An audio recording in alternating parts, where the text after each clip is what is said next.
ada tulisan yang saya buat, saya akan bacakan.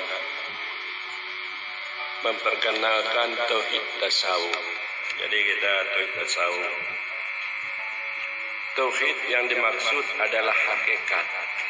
Kalau ada orang yang menyebut tauhid tasawuf, tauhid yang dimaksud adalah hakikat. Tasawuf yang dimaksud adalah tarekat. Jadi tarekat, bagaimana kita maklumi banyak tarekat yang populer di Aceh, tarekat Naqsyabandiyah, Syatariah, tarekat Ampas, dan tarekat-tarekat lainnya yang dibuat ulama sufi. Jadi tasawuf yang dimaksud adalah tarekat.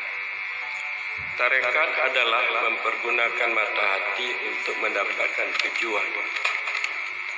Tujuan daripada umat Islam tidak ada lain kecuali supaya dekat dengan Allah Subhanahu wa taala. Tujuannya untuk mencari redha Allah, untuk mencari cinta Allah, untuk dapat dekat dengan Allah. Jadi kalau kita ingin untuk mendapat redha Allah, cinta Allah, dekat dengan Allah, kita harus yaitu belajar tarekat. Bagaimana kita menghadapkan kemauan hati kita kepada Allah dengan benar.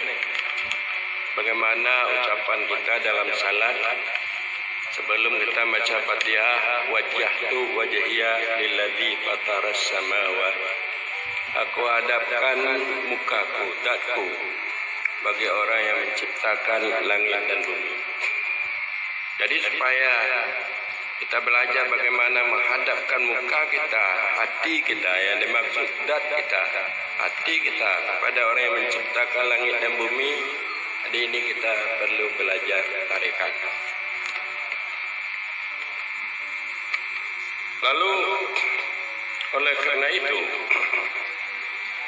tujuan orang yang bertarekat ialah untuk mendapatkan cahaya keberadaan Allah, cahaya kebagusan dan kehebatan Allah di alam semesta dan pada dirinya. Tujuan kita bertarekat supaya kita terlihat kebagusan dan kebaikan Allah, kehebatan Allah pada alam semesta dan juga pada diri kita. Bagaimana Allah menciptakan langit dan bumi, kebijakan Allah, kasih sayang Allah terhadap kita, itu semua untuk kita. Langit, bumi, matahari, air, dan juga gunung, udara, sama sekali itu untuk kita semua. Jadi terlihat itu semua kasih sayang Allah terhadap diri kita. Apapun tujuan kita, baik untuk mendapatkan dunia, kita harus bertekad untuk keberhasilan maksud dan tujuan kita. Kalau kita untuk mendapatkan pangkat, untuk mendapatkan kedudukan, untuk mendapatkan harta, jadi kita harus dekati Allah. Hadap hati kita dekat dengan Allah. Kita mohon kepada Allah. Tajalli wujud Allah pada alam semesta, pada diri kita dengan tarekat itu. Tarekat menghendaki kepada adab dan khidmat. Kalau kita bertarekat, bertasawuf, itu kita harus tahu kepada adab dan khidmat.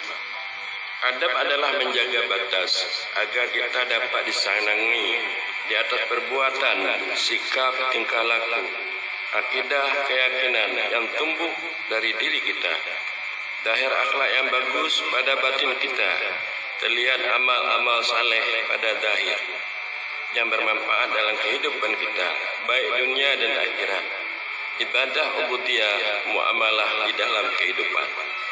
Jadi kita senantiasa dapat melakukan ibadah baik dengan makna kalau kita salat, kita dapat di samping menjaga syarat rukun salat, kita dapat salat dengan khusyuk, hadir hati kepada Allah.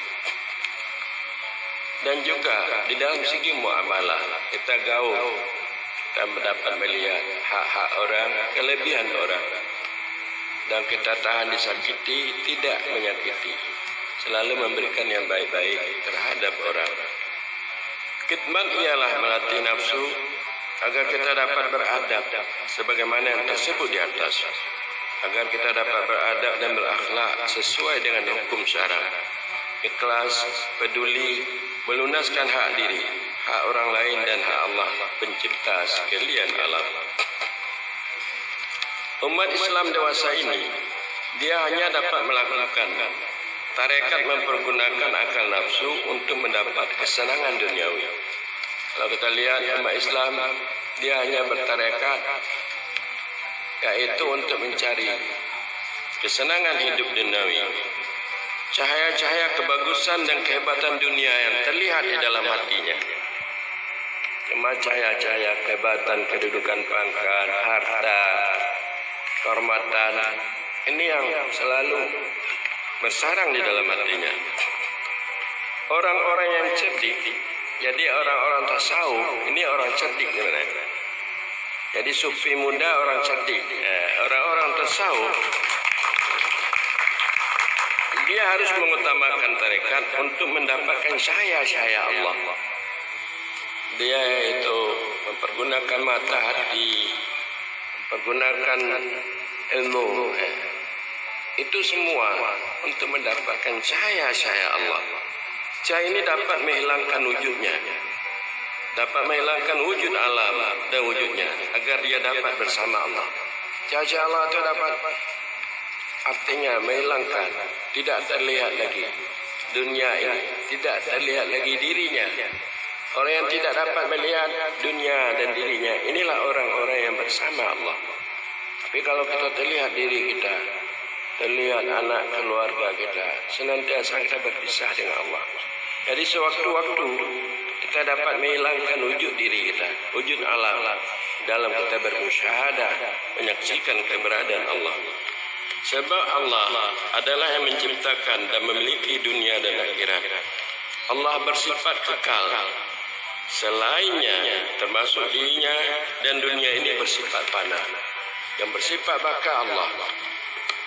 Ini semua bersifat fana. Kedudukan, pangkat, harta, batik, giok dan sebagainya, intan itu bersifat fana, hilang. Anda senantiasa, sebab Allah adalah menciptakan dan memiliki dunia dan akhirat. Allah bersifat kekal. Selainnya termasuk dirinya dan dunia bersifat fana. Kesenangannya hanya sesaat. Senangan untuk dunia, pangkat, kedudukan hanya sesaat.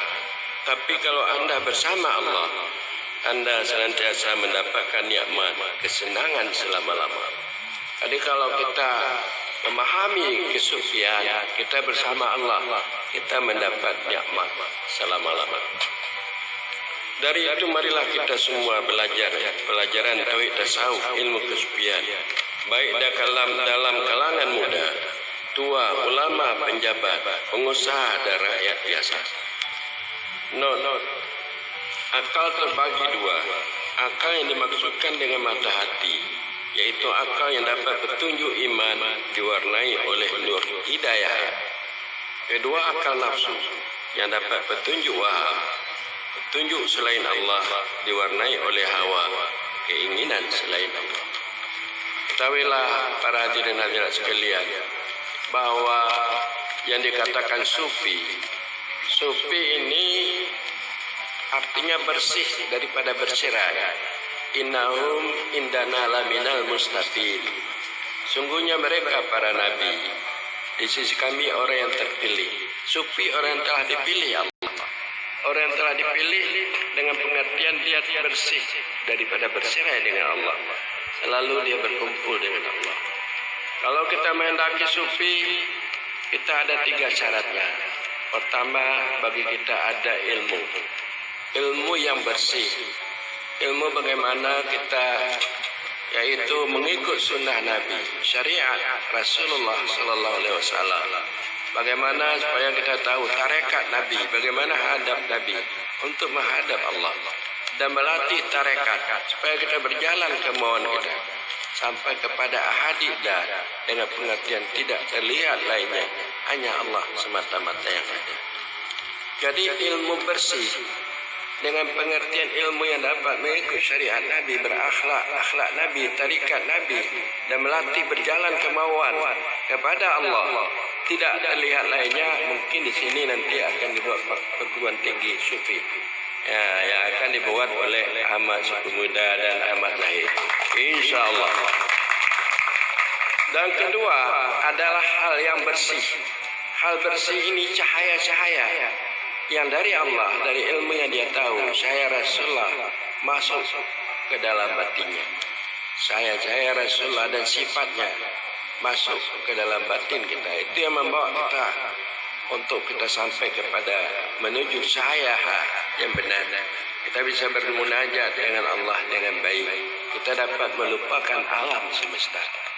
Jadi hal yang bersih dengan pengertian nur-nur waridat yang masuk dalam hati kita yang bersih, yaitu nur daripada Nur Muhammad Rasulullah sallallahu alaihi wasallam. Dan juga kita ada ittisal bersih, juhud yang bersih. Kita melihat apa yang disampaikan oleh Allah dan Rasul yang gaib mengenai akhirat dan lainnya seolah-olah nyata dalam penglihatan pandangan batin kita. Dan kita sangat gembira dengan taklif-taklif beban yang telah dibebankan oleh Allah. Karena kita melihat itu adalah ikhtiar Allah dahir pada perbuatan kita. Jadi oleh kerana itu kepada para hadirin hadirat sekalian, atas usaha yang dilakukan oleh Ahmad Sufi Muda bersama Ahmad Zahid, semua kita supaya ini dapat berkembang dengan bagus.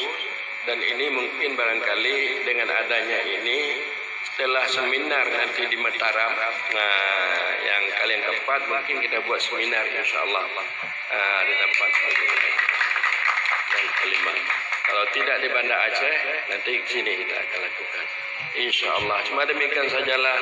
Wallahu a'lam bishawab. Assalamualaikum warahmatullahi wabarakatuh.